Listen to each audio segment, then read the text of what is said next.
अस्सलाम वालेकुम दोस्तों। अच्छा त लेक्चर त पंहिंजा पिया हलंदा रहंदा। अॼु मां सोचियुमि त भला काफ़ी दोस्त मैसेज कनि पिया त साईं जेके बैत आहिनि त उहे असांखे थोरो कंफ्यूज़ कनि पिया। पोइ जेकॾहिं तव्हां खां थी सघे त पोइ बैत लिखी करे या थोरो असांखे सम्झायो काइंडली। त पोइ उनजे लाइ हिकिड़ो मां प्रॉपर हिकिड़ो लेक्चर ॾिनो आहे। त उन में जेको बैतनि जी तशरीह वारो क्वेश्चन आहे त उहो अटैम्प्ट कीअं कजे, उन में प्रॉपर मुंहिंजो उहो लेक्चर तव्हां काइंडली ॿुधिजो। ऐं हींअर असां डिस्कस कयूं था त जेके बैत आहिनि उन्हनि जी मां कोशिशि कंदुमि त मां तव्हांखे थोरो सम्झायां, मीनिंग करे मां थोरो पढ़ंदो वेंदुमि। लाज़मी बैत लिखंदो मां थोरो उनजी मीनिंग कंदो वेंदुमि। इहे शयूं तव्हांखे बुकनि में ईज़िली मिली वेंदियूं तव्हांखे, ठीकु आहे। इन जे लाइ परेशान थियण जी ॻाल्हि कोन्हे। बसि वरी बि कनि दोस्तनि चयो त मां सोचियो भला कोशिशि कयां, जेकॾहिं थिए थो आसानी सां त पोइ भला डिस्कस करे वठिजे। पोइ इन सिलसिले में ईअं था कयूं त असां असासी शाइरी खां या क्लासिकल शाइरी खां असां शुरू था कयूं।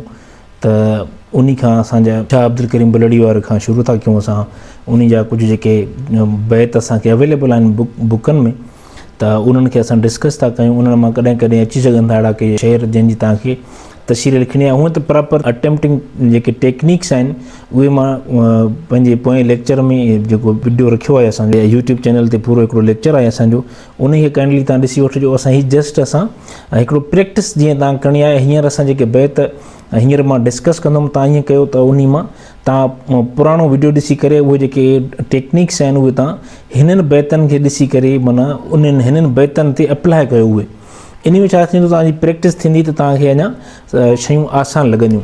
त पोइ इन सिलसिले में असां कोशिशि इहा था कयूं त असां बैत कुझु बैत जेके आहिनि पंहिंजा चऊं क्लासिकल जेके असांजा पोइट्स आहिनि उन्हनि जा डिस्कस था कयूं। उन खां पोइ असां हिननि खां थींदा अॻिते असां कुझु वरी जेके असांजा चऊं नवां शाइर आहिनि या जदीद शाइर, उन्हनि जा बि कुझु असां बैत डिस्कस कंदासीं।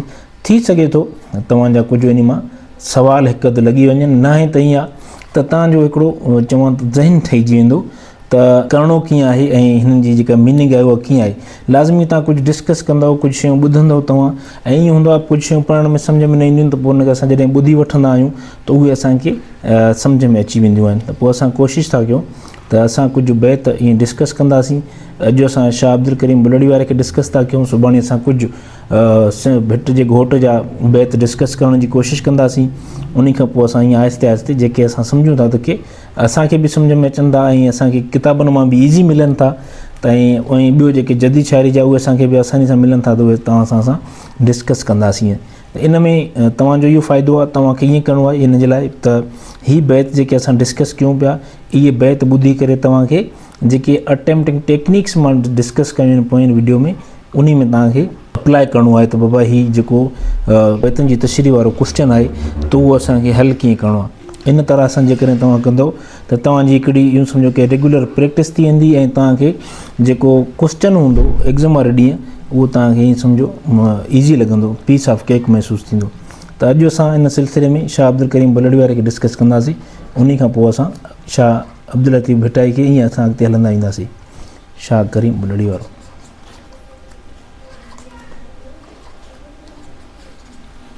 अच्छा, हीउ शाह करीम जेको बलड़ी वारो आहे हीअ असांजो असासी शाइरी जो हिकिड़ो वॾो शाइर आहे। अच्छा, त शाह अब्दुल लतीफ़ भिटाई जेको आहे त उहो शाह करीम बलड़ी वारे जे ख़ानदान मां आहे, ठीकु आहे।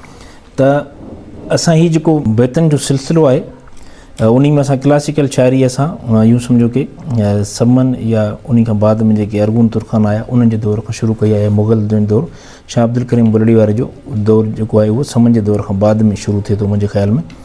त हिन जी प्रॉपर जेका चऊं शुरूआति आहे शाइरी जी, त उहो असां जॾहिं असां लिटरेचर डिस्कस कयोसीं, सिंधी लिटरेचर, त उन में असां प्रॉपर डिस्कस कंदासीं। हिन में असां जस्ट असांखे बैत डिस्कस करणा आहिनि ऐं उनजी मीनिंग सम्झणी आहे, उनजी तशरीह करणी आहे। इहो असांजे लाइ काफ़ी रहंदो मुंहिंजे ख़्याल में। शाह करीम बलड़ी वारे जो पहिरियों शेर आहे उहो आहे बैत। असां बैत लिखंदासीं, मीनिंग आऊं जस्ट वर्बली डिस्कस कंदुसि, छो त एतिरो वॾो लिखणु मुंहिंजे लाइ पॉसिबल न आहे, ॾुखियो थी पवंदो। मूर्ख मूर न बुझणा,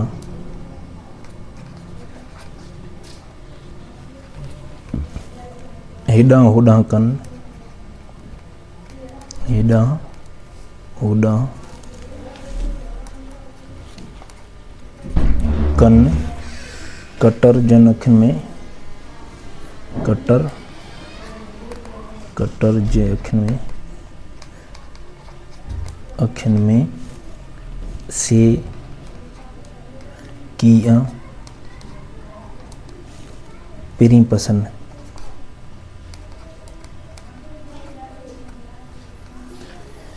अच्छा, त हिन में शाइर चए थो तशरीह ईअं आहे त ही तसव्वुफ़ जेका बारीक ॿिनि नुक़्तनि ते बहस कयो अथसि ऐं हिन बैत में शाइर करीम चवे थो त जेके अॿोझ ऐं बेसम्झ माण्हू आहिनि उन्हनि खे कॾहिं बि का सिधी ॻाल्हि सम्झ में नथी अचे ऐं उहे हेॾां होॾां जूं ॻाल्हियूं कनि था, यानी अजायूं ऐं फज़ूल ॻाल्हियूं कनि था ऐं समझदार माण्हू कॾहिं बि अहिड़ियूं ॻाल्हियूं न कंदा आहिनि जेके बेमक़सद हुजनि। जिन अखियुनि में कटर या कख वग़ैरह हूंदो आहे पहिरीं यानी पंहिंजे मक़सद खे हासिलु करे न सघंदा आहिनि, यानी जिन माण्हुनि जी दिलि में ॿियाई या ड्रोह हूंदो आहे उहे माण्हू अलाह ताला जी ख़ुशनुदी हासिलु करे न सघंदा आहिनि, या जिन माण्हुनि खे मक़सदु माणण जी लोच न हूंदी उहे पंहिंजे असल मक़सद खे हासिलु करे न सघंदा आहिनि। ठीकु आहे, त ही शाह साहिबु चए थो जेकॾहिं तव्हांखे अलाह साईं खे ॻोल्हणो आहे, पंहिंजे परवरदिगार खे ॻोल्हणो आहे, या तव्हां मक़सद खे बि हणी सघो था, उन खे ॻोल्हणो आहे त उन जे लाइ तव्हांखे उहे कोशिशूं करणियूं पवंदियूं। तव्हांखे मन जो मेर सुस्ती काइली खे हटाइणो पवंदो, या जेकॾहिं अलाह खे तव्हां परवरदिगार खे पंहिंजे महबूब खे ॻोल्हण जी कोशिशि कंदो त उन लाइ तव्हांखे उहे कोशिशूं करणियूं पवंदियूं जिन सां तव्हां वञी खे पसंदि वञे। ईअं कोन्ह थींदो जॾहिं तव्हांजे अखियुनि में कटर हुजे, मिसाल तौरु तव्हांजे अखियुनि में कटर मां मुराद आहे त तव्हांजी दिलि में ॿियाई हुजे, ठीकु आहे, या ड्रो हुजे त पोइ तव्हां कोन था ॻोल्हे सघो उनखे, छो त उन दिलि में या उन में उहो नथो मिली सघे जिते ड्रो डपु हूंदो ऐं कंहिंजा वेरी हूंदो। त अहिड़े हिसाब सां असां ॿिए बैत ॾे अचूं था, शाह साहिब जे ॿिए बैत ॾे। अच्छा, ॿियो बैत आहे शाह साहिब जो, पाठियूं जान न कजनि, पाठियूं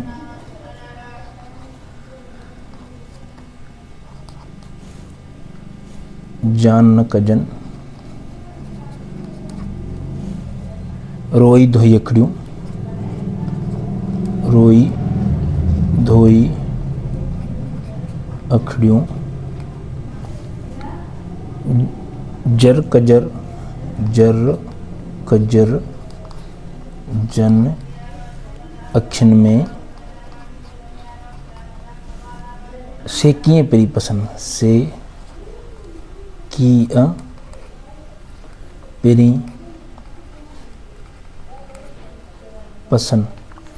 अच्छा, त हिन में शाह करीम हिन बैत में फरमाए थो त जेसीं ताईं अलाह ताला जी यादि में रोई धोई अखियुनि खे ख़ुश्क नथो कजे, या जेसीं ताईं उन्हनि में पाणी या कटर कख वग़ैरह मौजूदु आहे, यानी अलाह जी हिकिड़ाई या वादेनत खे दिलि सां तस्लीम नथो कजे, तेसीं ताईं अलाह जी रज़ा मिलणु मुश्किल आहे। ज़ाहिरी माना में जेकॾहिं ॾिसिजे त ज़माने जी ॻाल्हि बि ईअं ई नज़र ईंदी, यानी जेसीं ताईं सख़्तु महिनत ऐं जाखोड़ नथी कजे तेसीं ताईं पंहिंजे मक़सद में कामयाबी मिलणु ॾाढो मुश्किल आहे। सुस्ती ऐं काइली पंहिंजे मक़सद खां हमेशह परे करे थी, इन करे ज़रूरी आहे त सख़्तु जाखोड़ कजे ऐं अखियुनि खे सुकाए छॾिजे, यानी कंहिं बि तकलीफ़ खां मुंहुं न मोड़िजे। जेकॾहिं साबित क़दमी सां मक़सद खे हासिलु करण जी जदोजहद कबी रही त नेठि हिकु ॾींहुं पंहिंजे मक़सद खे माणे वठिबो। त इन सिलसिले में इहो शाह साईं जो जेको पैगाम आहे इन खे असां पंहिंजे चऊं सिर ते बि वठी सघूं था त जेकॾहिं असां चाहियूं था त असां ब्यूरोक्रेसी जो पार्ट बणिजूं, जेकॾहिं असीं चाहियूं था त कोई बि असांजो मक़सदु आहे, का बि असांजी कंहिं यूनिवर्सिटी में एडमिशन आहे, या असांजो कोई बि तव्हांजो यूं सम्झो कि मक़सदु आहे लाइफ जो, जेसीं ताईं उन मक़सद जे पोयां न पवंदव, उन जी कोशिशि न कंदव ऐं जाखोड़ न कंदव, तेसीं ताईं तव्हांखे उहा मंज़िल मक़सूद कोन मिलंदी। ठीकु आहे, त शाह करीम जो बि इहो ई पैगाम आहे ऐं इन खे असां पंहिंजे हिसाब सां इन तरह सां बि असां उन में जेकॾहिं बैत लिखंदासीं हासिल मतिलब में असां उनखे इन तरीक़े सां ई बयानु करे सघूं था। ठीकु आहे, त टियों शाह साहिब जो बैत आहे, ही टियों शाह साहिब जो बैत आहे त सॼण साथ हिकिड़े, सॼण साथ हिकिड़े। अच्छा, टियों शाह साहिब जो बैत आहे सॼण साथ हिकिड़े, जे थई अखियूं धार हिकिड़ी, जे थई अखियूं धार, थी अखियूं धार, त कर सभु ॼमार, त कर सभु ॼमार, ॾिठोसीं न कॾहिं, ॾिठोसीं न कॾहिं। अच्छा, हिन में शाह साहब फरमाए थो त जेकॾहिं सॼण हिकिड़े लम्हे लाइ बि अखियुनि खां परे थी वञे त ईअं महसूसु थींदो त समूरी हयाती उनखे न ॾिठोसीं। मतिलबु इहो आहे त सॼण मतिलबु मक़सदु या ख़ुदा जी ख़ुशनुदी हिकु लम्हे लाइ बि विसरी वई या विसरी वियो, यानी उनजी ॻोल्हा छॾे ॾिबी या पंहिंजे मतिलबु लाइ न जाखोड़बो त वरी उहो असांखां एतिरो परे हलियो वेंदो जो हू ॿीहर उन लाइ उन खां बि ॿीणी ॻोल्हा करणी पवंदी। हिन बैत मां ॿ मतिलबु निकिरनि था। जन मां हिकिड़ो मतिलबु रुहानी आहे त ॿियो वरी दुनियावी आहे। रुहानी मतिलबु में अलाह पाक जी ख़ुशनुदी लाइ ॻोल्हा करणी आहे, जंहिं लाइ सूफ़ियुनि चयो आहे त उहो महबूब या सॼण पंहिंजे अंदर में वेठो आहे, उनखे ॿाहिरि यानी मस्जिद ऐं मंदर में ॻोल्हण जी ज़रूरत न आहे। पंहिंजे पाण खे सुञाणणु, पंहिंजे रब खे सुञाणणु बराबरि आहे। उन करे अलाह जी यादि खे कॾहिं बि दिलि मां विसरणु न ॾिजे। सचल सरमस्त चयो आहे त जो दम गाफ़िल सो दम काफ़िर, यानी इंसानु जेतिरी देरि अलाह पाक जी यादि खां गाफ़िल रहियो ओतिरी देरि ॼण हू ख़ुदा जी बरतरी ऐं बुज़ुर्गी जो इनकारी थी वियो।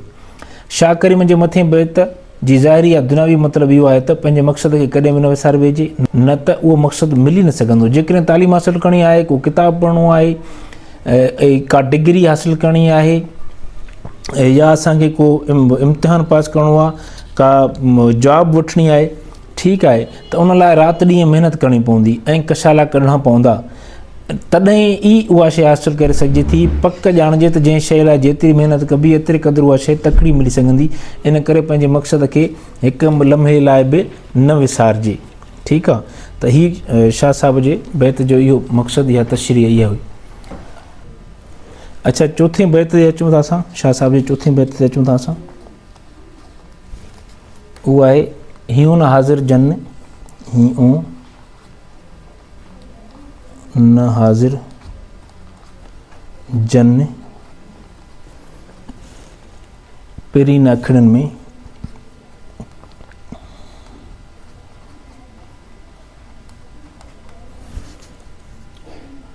ठल्हा ढंढा सकणा, ठल्हा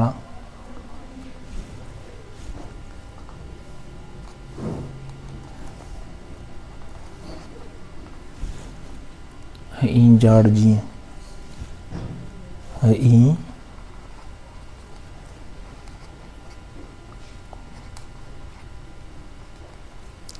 अच्छा, त हिन में शाह करीम हिन बैत में फरमाए थो त जन माण्हुनि जी दिलनि में अलाह ताला जी यादि न आहे, यानी उन्हनि खे धणी सगोरे जे ज़िक्र मां मज़ो नथो अचे ऐं संदनि अखियुनि में पिरी मौजूदु न आहे, यानी अलाह पाक संदनि दिलनि में नथो रहे, त उहे माण्हू ईअं ज़िंदगी पिया गुज़ारनि जीअं को ख़ाली थां हूंदो आहे ऐं उहो कंहिंजे बि कमु न ईंदो आहे। ज़ाहिरी माना बि इहा अथसि त उन्हनि जे माण्हू जी ज़िंदगी अजाई ऐं बेसूद गुज़री वञे थी, छो त ज़िंदा रहण लाइ, पंहिंजे वजूद जे अहसास लाइ ज़िंदगी में को न को मक़सदु मुक़ररु करिणो ई पवंदो, न त पूरी ज़िंदगी कंहिं अहिड़े ख़ाली थां वांगुरु गुज़रंदी जेको बेकार हुजे, यानी उन ॾांहुं कंहिंजो बि ध्यानु न वेंदो। अच्छा, त जेका ज़िंदगी आहे असांजी, ज़िंदगी बिना मक़सद जे ऐं बिना मतिलब जे, बिना ख़्वाब जे बेकार आहे।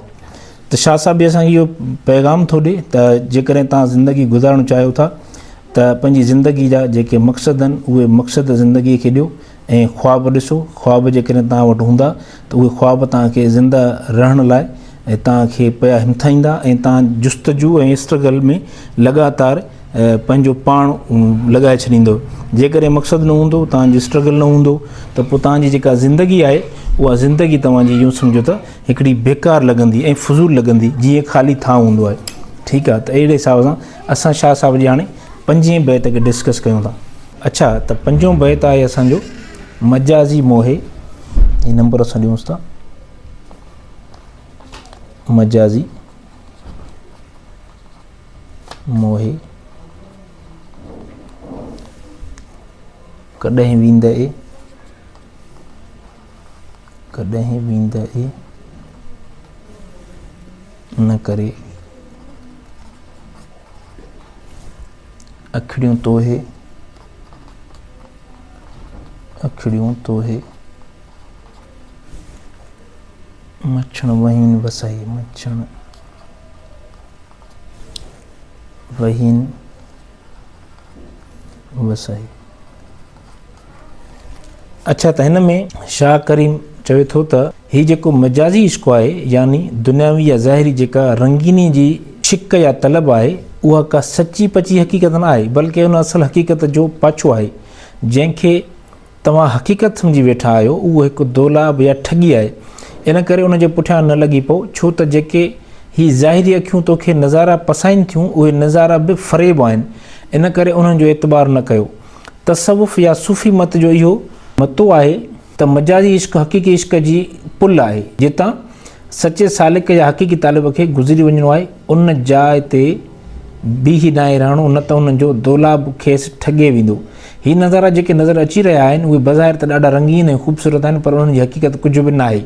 इन्हीअ करे उन्हनि ज़ाहिरी नज़ारनि में फासी न पवणो आहे। ज़ाहिरी मतिलबु बि इहो ई अथसि त सुस्ती ऐं काइली बज़ाहिर त ॾाढी आराम ॾींदड़ आहे, पर हक़ीक़त में उहा हिकु क़िस्म जी सुस्ती ऐं काइली आहे, जंहिंखे पंहिंजी आदत न बणाइजे ऐं पंहिंजे मक़सद लाइ मुस्तक़िल जाखोड़ कबी रहिजे। त हिन मां जेको ज़ाहिरी तरह असांजी चऊं मीनिंग निकिरे थी, चऊं शाह साहिब जी बैत जेका चऊं तशरीह आहे, उन में इहो आहे त बज़ाहिर त असां जेकॾहिं सुस्ती ऐं काइली तरफ़ वेंदासीं ऐं असां जेको कंफर्ट चऊं ज़ून तरफ़ वेंदासीं, त असां लाज़मी पंहिंजी ज़िंदगीअ में कुझु कोन करे सघंदासीं। असांजा जेके ख़्वाब आहिनि उहे असांजा अधूरा रहिजी वेंदा। इन जे लाइ असांखे कोशिशि करणु खपे त असां जेके ख़्वाब ॾिठा आहिनि, असां जेके चऊं असांजा ख़्वाहिशूं आहिनि, जाइज़ ख़्वाहिशात ऐं जाइज़ असांजा जेके ख़्वाब आहिनि, उन्हनि खे पसंदि आहे, उनखे चऊं पूरो करण जे लाइ पाण पतोड़ियूं, कोशिशि कयूं, जाखोड़ कयूं, सुस्ती काइली खे बिल्कुलु बि पंहिंजे वेझो न छॾियूं। जेकॾहिं असां ईअं कंदासीं त असांजा जेके ख़्वाब आहिनि उहे असांजा ख़्वाब ई रहिजी वेंदा। ठीकु आहे, त हिन मां असांखे इहो हासिलु मतिलबु थिए थो।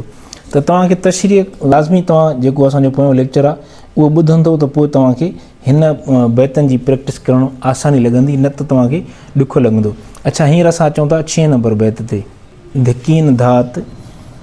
अच्छा, प्रोनाउंसिएशन जेका असांजी आहे, त काइंडली उन में थोरो जेकॾहिं ज़बर ज़ेर हेॾो ॾे थी वञे थी, त असां सां हिसाबु न कजो, छो त असां पाण बि तव्हां वांगुरु हींअर चऊं सिखण वारे फेज़ में आहियूं।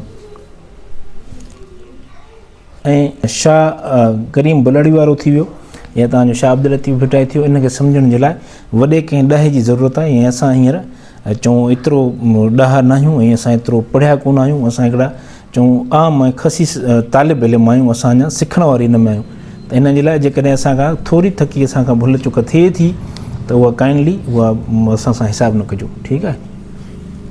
धिकीन ज़ात पोइ हींअड़ो लोह संदाण, जीअं हींअड़ो संदाण जीअं संभारे खे सॼणे, संभारे खे सॼणे, संभारे खे सॼणे, विरचे तां न रहो, विरचे तां न रहो। अच्छा, त हिन में छा करीम फरमाए थो त मुंहिंजे हीअं ते ज़माने जे ॾुखनि ऐं तकलीफ़ुनि जा ईअं धक लॻाइनि, हीअं माना हाउचूं, जीअं हिकु लोहार पंहिंजे संदाण या लोही मुतरकी सां कंहिं लोह जी शइ ठाहिण लाइ धक हणंदो आहे। उन जे बावजूदि बि महबूब ख़ुदा या पंहिंजे मक़सदु, ठीकु आहे, खे यादि कंदे या अलाह ताला जी इबादत कंदे ख़ामोश थी न वेठो आहे। इंसान खे तंबीह या हिदायत आहे त ज़माने जूं खणी केॾियूं बि चोटूं लॻनि, तकलीफ़ूं अचनि, ईज़ा अचनि, परेशानियूं अचनि, पर पंहिंजे मक़सद खां मुंहुं न मोड़णो आहे। मक़सद खे हासिलु करण में केतिरियूं मुख़ालिफ़ क़ुवतूं साम्हूं ईंदियूं, पर उन लाइ साबित क़दमी ई वाहिद हथियार आहे जंहिंसां हुन मतिलब खे हासिलु करे सघिजे थो। त हिन जो जेको चऊं मेन जेको मक़सदु आहे, या जेको मेन मैसेज आहे, या हिन जो जेको क्रक्स आहे, उहो इहो आहे त तव्हांजो जेको मक़सदु आहे उन खां तव्हांखे पोइ हिते हटिणो न आहे कॾहिं बि। इहे वक़्ती लाह चाढ़ा इहे तव्हांजी ज़िंदगी में ईंदा रहंदा। ठीकु आहे, तव्हांखे अहिड़ा धक लॻंदा, अहिड़ो तव्हां डीपली हर्ट फील कंदो ऐं पेनफुल फील कंदो, जो तव्हां सम्झंदव त असांजो जेको मक़सदु आहे बसि हिन तां हथु खणिजे ऐं गिवअप कजे। पर तव्हांखे गिवअप न आहे करिणो ऐं तव्हांखे पूरी ताक़त सां ऐं पंहिंजी जेका फुल एनर्जी आहे उहा यूज़ करणी आहे ऐं पंहिंजे ख्वाबनि खे साबिया करण जे लाइ पाण पतड़णो आहे। ठीकु आहे, तव्हांजो वञी तव्हां पंहिंजा ख्वाब साबिया कयो वञे। उन खां पोइ असां बैत नंबर 7 ते अचूं था।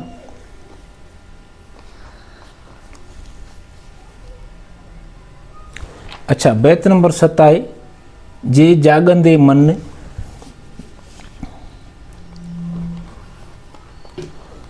जे जाॻंदे मन सती पणसीए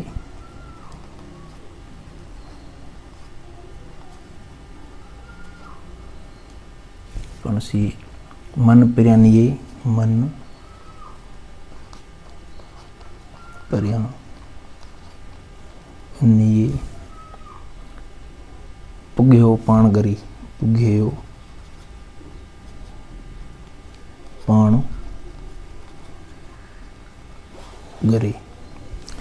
अच्छा, हिन बैत में छा साईं फरमाए थो त अलाह जी यादि में एतिरो त मज़ो ऐं लुत्फ़ु आहे जो जाॻंदे बि उहो ई मन में वेठो आहे, पर जॾहिं निंड थी कजे तॾहिं बि उन जी यादि दिलि में घर करे वेठी आहे। पिरीअ सां अहिड़ो त नींहुं लॻो आहे जो उन जे ॻांढापे मां निकिरी नथो सघिजे। अलाह ताला क़ुर शरीफ़ में फरमाए थो त बेशक अलाह जी यादि दिलनि खे इत्मिनान पहुचाए थी। ठीकु आहे, त अहिड़े हिसाब सां असांखे बि जेका अलाह साईं जी यादि आहे उन खां गाफ़िल थियणु न खपे ऐं उनखे पंहिंजी अलाह साईं जी जेका यादि आहे उनखे पंहिंजे मन सां इहो सम्झो की समाए रखिजे ऐं असां जेकॾहिं पंहिंजे पालणहार सां राब्ते में रहंदासीं, उनखे यादि कंदा रहंदासीं, उनजे विर्द कंदा रहंदासीं, उनजी इबादतूं कंदा रहंदासीं ऐं उनखे राज़ी करण जे लाइ असां कोशिशूं कंदा रहंदासीं त असां बि परहेज़गारनि जी लिस्ट में शामिलु थींदासीं ऐं असां ते बि उनजी बाज थींदी रहंदी। बाजारो त उहा ई आहे, भले असां इबादत गुज़ार हुजूं या गुनाहगार हुजूं, उहे त उनजी वॾी महिरबानी आहे। ठीकु आहे, त उन खां पोइ असां जेको हिन जो जेको ज़ाहिरी मतिलबु ऐं माना बि इन ई रीति अथसि त जेको मक़सदु माण्हू जे दिलि में होश हवास में आहे उन मक़सद लाइ एतिरी जाखोड़ करे थो जो उनजो मतिलबु आहे मक़सद जी जाखोड़ खेसि निंड में बि करणी पवे थी, यानी इंसान जी रगुनि में उन मक़सद जी हासिलात लाइ हिकु तड़प ऐं ॻोल्हा डोड़ंदी रहे थी। जेकॾहिं तव्हां अलाह साईं जी यादि में हूंदो तव्हांजो आसानी थी पवंदी, पर इहो जेकॾहिं असां पंहिंजी ज़ाहिरी दुनिया खे ॾिसूं त जेकॾहिं तव्हां पंहिंजे कंहिं बि ख्वाब जे पोयां लॻियल आहियो ऐं तव्हां कोशिशि कयो था त उनखे अचीव कयूं त उन में तव्हांखे जेको मक़सदु आहे उहो तव्हांखे निंड करणु कोन ॾींदो ऐं लाज़मी तव्हां निंड कंदव त उहो मक़सदु तव्हांखे फिरंदो रहंदो त इन मक़सद खे पूरो कीअं करिणो आहे ऐं इन ख्वाब खे हक़ीक़त में कीअं तब्दील करिणो आहे त उन जे लाइ इहे शयूं तव्हांखे करणियूं रहंदियूं ऐं तव्हांजे ज़हन में बि इहे शयूं फिरंदियूं रहंदियूं। हाणे असां अचूं था बैत नंबर 8 ते। अच्छा, बैत नंबर 8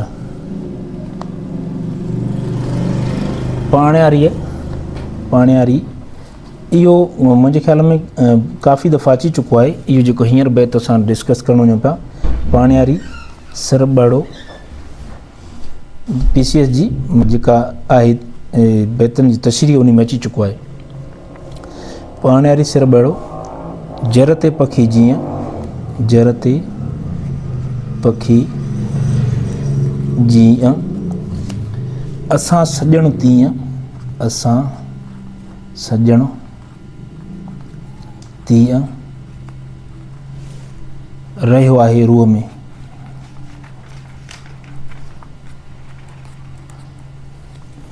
अच्छा, त हिन जी जेका मीनिंग आहे या जेको शाह करीम साहब फरमाए थो हिन बैत में शाह साईं ख़ूबसूरत तशबीह ॾींदे चवे थो त जहिड़ी रीति पाणी भरण वारी औरत जे मथे ते ॿ घड़ा हिक ॿिए सां गॾु रखियल आहिनि, जन खे जुदा कबो त भॼी पवंदा ऐं उन पाणियारीअ औरत जो समूरो ध्यानु उन ॿिनि घड़नि में हूंदो आहे ऐं जहिड़ीअ तरह पाणीअ जो पखी पाणीअ खां सवाइ रही नथो सघे, साॻी रीति मुंहिंजे मन खे महबूब खां सवाइ धार नथो करे सघिजे ऐं मन में उहो ई आहे, उनखे मन मां ॿाहिरि कढी नथो सघिजे। ठीकु आहे, ऐं शाह भिटाई बि साॻे हिकिड़ो शेर चयो आहे त जीअं से खुईअ नार वहन वारीअ गाॾियां हीअंड़ो पिरियां धार निबेरियांसि न निबिरे, यानी जीअं खुईअ में पाणीअ जा नंढा नार वारी सां गॾु वहनि था उन पाणीअ वारी खे धार नथो करे सघिजे। ठीकु आहे। ऐं तहिड़ी रीति मुंहिंजे मन खे बि महबूब खां धार नथो करे सघिजे। ठीकु आहे। त उन खां पोइ असां अचूं था बैत नंबर 9 जी तरफ़। अच्छा, त असां शाह साईं जी बैत नंबर 9 ॾांहुं वञूं पिया। ठीकु आहे। त शाह साईं फरमाए थो, वर सा सुञी वेड़ जिते सॼण हिकिड़ो, सो माॻोई फेर फेर जिते कूड़ कमाड़ वहीं। वर सा सुञी वेड़, वर सा सुञी वेड़ जिते सॼण हिकिड़ो, जिते सॼण हिकिड़ो, सो माॻोई फेर, सो माॻोई फेर जिते कूड़, जिते कूड़ कमाड़ वही।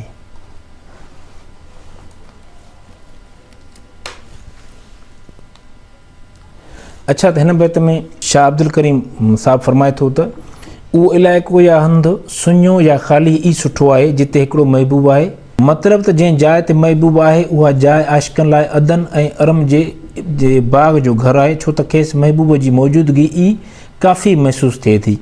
हू अकेले महबूब खे घणनि माण्हुनि खां वधीक तरजीह ॾिए थो। शाह करीम अॻिते चवे थो त उहो इलाइक़ो ई छॾे वञिजे जिते करोड़े माण्हू त आहिनि पर उन जाइ ते सॼणु न आहे। दरअसल इहे माण्हू कमाड़ हो, माना ख़राबु माण्हू। ठीकु आहे। कमाड़ हो ई मानी ख़राबु माण्हू। इन करे इश्क खे उहा जाइ पसंदि न आहे। ज़ाहिरी मतिलबु बि इहो आहे त चङो माण्हू सदाईं सुठनि माण्हुनि जी सोबत लाइ वाझाईंदो रहंदो आहे ऐं ख़राबु माण्हू जी संगत खेसि भांइ न पवंदी आहे। ठीकु आहे। ऐं ख़राबु माण्हुनि जी संगत खे उहो लाइक बि न कंदो आहे, डिसलाइक कंदो आहे हमेशह। त इन सिलसिले में त असांखे चऊं इहा ई इन मां सम्झाणी थी मिले त असां बि सुठनि माण्हुनि जी महफ़िलुनि में वियूं, सुठनि माण्हुनि खां सुठियूं ॻाल्हियूं, सुठा अख़लाक, सुठा आदाब ऐं सुठा कम सिखूं। असां बि सुठनि माण्हुनि लाइ जेकॾहिं असां सुठनि माण्हुनि जी कंपनी में वेंदासीं त लाज़मी असां बि सुठा माण्हू थियण जी कोशिशि कंदासीं। ज़ाहिरी मतिलबु जेकॾहिं असां या ज़ाहिरी सम्झाणी असां हिन मां वठूंसि था। ऐं ॿियो 10 नंबर जेको बैत आहे उहो आहे, छाछर छॻियूं घोर न अचे घातो आहिनि, अखियूं अनीन संदियूं खॾा करूं पुछनि। छाछर छॻियूं छॻियूं घोर न अची घातो आहिनि, घोर न अची घातो आहिनि,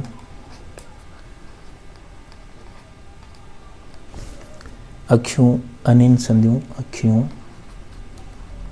अनीन संदियूं खॾा करूं पुछनि, खॾा करूं पुछनि।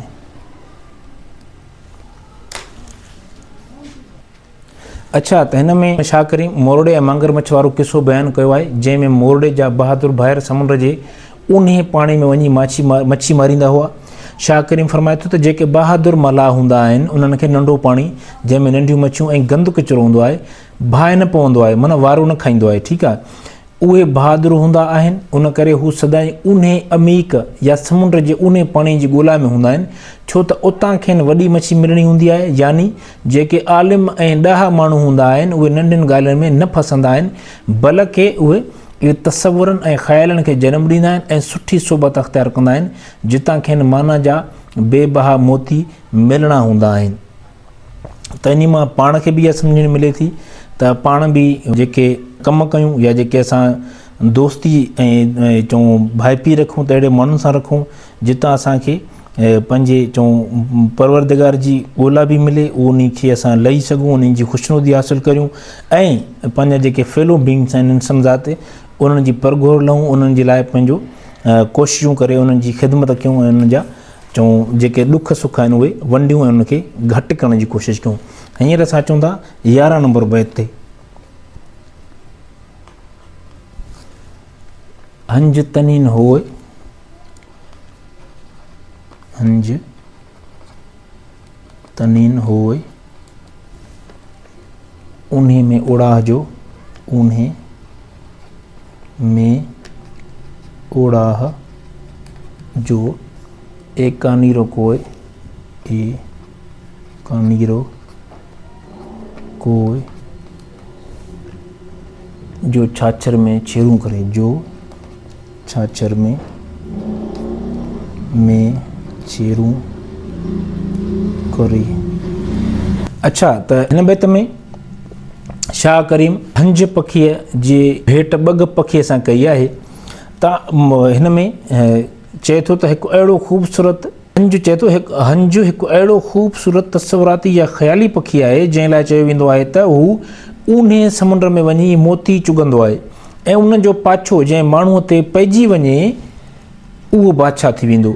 शाह करीम उन पखी लाइ चवे थो त हंज पखी ऊन्हे समुंड में हूंदो आहे छो त उतां हू जवाहिरदार क़ीमती मोती चुगी खाईंदो आहे, जॾहिं त बग पखी गंदो हूंदो आहे ऐं नंढेपण में ड्रोड़ूं पाए पियो मिटी ऐं नंढी मच्छी खाईंदो आहे। हिन बैत में हिकु माना इहा समायल आहे त चङा माण्हू सदाईं चङी ॻाल्हि कंदा आहिनि ऐं ख़राबु माण्हू हमेशह ख़राबु ॻाल्हि करे पंहिंजी असुलियत खे ज़ाहिर करे विझंदा आहिनि। इंसानु पंहिंजी फितरत ते हलंदो आहे, उन करे जेको मथस सोबत ऐं ख़ानदान जो असरु हूंदो उहो ई संदसि हालत ऐं बयान मां पियो ज़ाहिर थींदो। त असांखे बि जेको हिन मां जेको असांखे सबक़त मिले थी, सम्झाणी मिले थी, त असां बि उहे दोस्त ॻोल्हियूं, उहे रहनुमा ॻोल्हियूं ऐं उहे मुर्शिद ॻोल्हियूं जेके असांखे हेल्प आउट कनि। असांजो जेको चऊं असांजे रूहानी या असांजी जेका हींअर असांजी ॿाहिरीं ज़िंदगी आहे, ठीकु आहे, त उन ज़िंदगी में असांखे अहिड़ो हेल्प आउट कनि जो असां पंहिंजी फेलो बींग्स लाइ बि सुठा साबित थियूं ऐं पंहिंजे घर वारनि खे बि फैसिलिटेट कयूं, उन्हनि जी ख़िदमत कयूं। इन तरह सां असां पंहिंजे परवरदिगार जी ख़ुशनुदी बि हासिलु करे सघूं। त इन सां गॾोगॾु असांजो जेको अॼु वारो शाह अब्दुल करीम बुलड़ी वारो जेको बैतनि जी तशरीह वारो सिलसिलो हुयो या नंढिड़ो लेक्चर हुयो, नंढड़ी कोशिशि हुई, उहा हिते पूरी थी ऐं असां कोशिशि कंदासीं त अॻिते बि असां ईअं ई सिलसिलेवार कुझु जेके असासी शाइर या क्लासिकल या पंहिंजा जेके जदीद शाइर आहिनि उन्हनि जा कुझु बैत डिस्कस कयूं, बयानु करियूं। हीअ बैत तव्हांखे आम बुकनि में मिली वेंदा ऐं उन्हनि खे तव्हां आम बुकनि मां ई वठी सघो था, खणी सघो था तव्हां। पर हिन में तव्हांखे कमु इहो करिणो आहे, अॼु असां जेको हीउ बयानु कयो आहे, इन बयान जो मक़सदु इहो आहे त सिर्फ़ु तव्हांखे हिन में तशरीह त सुठी मिली वेंदी, पर उन में जेके सम्झाणी या पेपर अटैम्प्टिंग जेकी टेक्निक्स आहिनि उहे तव्हांखे कोन मिलंदियूं, ठीकु आहे। त इन हिसाब सां इन हिसाब सां तव्हांखे छा करिणो आहे त जेको असां वारो पोइते लेक्चर आहे अटैम्प्टिंग टेक्निक्स जेके आहिनि, त बैतनि जी तशरीह कीअं कजे, उहो काइंडली तव्हां उन खे ॿुधी करे पोइ ही जेके बैत मां अॼु डिस्कस कया आहिनि, इन जेके तशरीह ॾिनल ई वरी असां उन सां थोरी सम्झाणी एड कई आहे, तव्हांखे उन तरीक़े सां अटैम्प्ट करिणो आहे ऐं उन खे हल करण जी कोशिशि कयो, प्रैक्टिस कयो, तव्हांजो वञी इम्तिहान ताईं सुठी प्रैक्टिस थी वञे ऐं तव्हां बाक़ाइदा बैतनि वारो जेको क्वेश्चन ईंदो आहे उन खे सुठे तरीक़े सां हल करे वञो। मां त ईअं चवंदो आहियां, जेको मुंहिंजो हिकिड़ो चऊं सम्झ आहे, थी सघे थो मूंखे सही सम्झ न बि आयो हुजे, त उन हिसाब सां इहो जेको तव्हांजो बैत तशरीह वारो आहे उहो तव्हांजो हिकिड़ो प्रिसीज़ वारो रोल अदा कंदो आहे। जीअं कंपोज़िशन में प्रिसीज़ रोल अदा कंदी आहे, ईअं तव्हांजो हीउ बैतनि वारो जेको पोर्शन आहे, जेको पार्ट आहे, उहो जनरल सिंधी में तव्हांजो ईअं रोल अदा कंदो आहे। त हीअ जेके बैत आहिनि, इहे बैत तव्हां जेकॾहिं सुभाणे तव्हांजो सिंधी लिटरेचर में शाह अब्दुल करीम बुलड़ी वारे जो अब्दुल करीम या शाह करीम बुलड़ी वारे जो को सुवालु अची थो वञे त काइंडली उन्हनि जा जेके बैत आहिनि या उन जो तव्हां बयानु कयो, या तव्हांजो जनरल सिंधी में कोई अचे थो त हीअ जेके बैत ॾिनल आहिनि इन्हनि जी शाइर जो नालो लिखो या इहे तव्हां तशरीह सां असांखे सम्झाणी ॾियो, त पोइ तव्हांखे इहे ॿिन्ही पासनि खां फ़ाइदेमंद साबित थींदा। हिकु त तव्हां इहे बैत बार बार ॿुधंदो, ॾिसो जेका रीडिंग हूंदी आहे, रीडिंग ऐं लिसनिंग ॿई शयूं इम्पॉर्टेंट हूंदियूं आहिनि। तव्हां हिननि खे रीड बि कयो ऐं वरी तव्हांखे हिननि खे लेक्चर ते ॿुधो बि सही, त इहे शयूं तव्हांजे लाइ ॿई लाभायतियूं ऐं फ़ाइदेमंद साबित थींदियूं। तव्हां लिटरेचर में बि शाह अब्दुल करीम बुलड़ी वारे जो क्वेश्चन ईंदो रहंदो आहे ऐं उन में बि तव्हां हिन खे हल करे सघो था, हीअ बैत तव्हांखे फ़ाइदेमंद ऐं हेल्प आउट कंदा। ऐं जनरल सिंधी में जेकॾहिं सम्झाणी ऐं तशरीह बैतनि जी तशरीह में हिन जो कुझु हिकु अधु बैत अचनि था, त उन में बि तव्हां हिन मां काफ़ी हासिलु करे सघो था ऐं उहो आसानी सां अटैम्प्ट करे सघो था। त इन सां गॾु असां अॼु इजाज़त वठंदासीं, अॻिते असां इनशाला इहो सिलसिलो जारी रखंदासीं। ऐं हिकिड़ी नंढी गुज़ारिश, जेकॾहिं तव्हां सीरियस एस्पायरेंट आहियो CSS जा PMS जा या उहे बि पंहिंजे नेशनल या इंटरनेशनल जेके चऊं कन्फ्लिक्ट्स आहिनि न्यूज़ आहिनि या जेके चऊं इशूज़ आहिनि उन्हनि सां तव्हां चऊं कनेक्ट रहणु चाहियो था उन जी नॉलेज हासिलु करणु चाहियो था त पोइ ही चैनल तव्हां सब्सक्राइब करे छॾियो छो त असां हिन में सिलसिलेवार असां इंशाअल्लाह सब्जेक्ट वाइज़ असां हिन में लेक्चर बि रखंदासीं ऐं उन खां बाद में असां जेके पंहिंजा नेशनल या इंटरनेशनल कन्फ्लिक्ट्स इशूज़ आहिनि उहे बि असां हिन में अॻिते हली डिस्कस कंदासीं इन जे लाइ अॼु असांखे इजाज़त ॾींदा अलाह साईं तव्हांजो निगहबान अलाह साईं तव्हांजा बेड़ा पार करे अस्सलाम वालेकुम।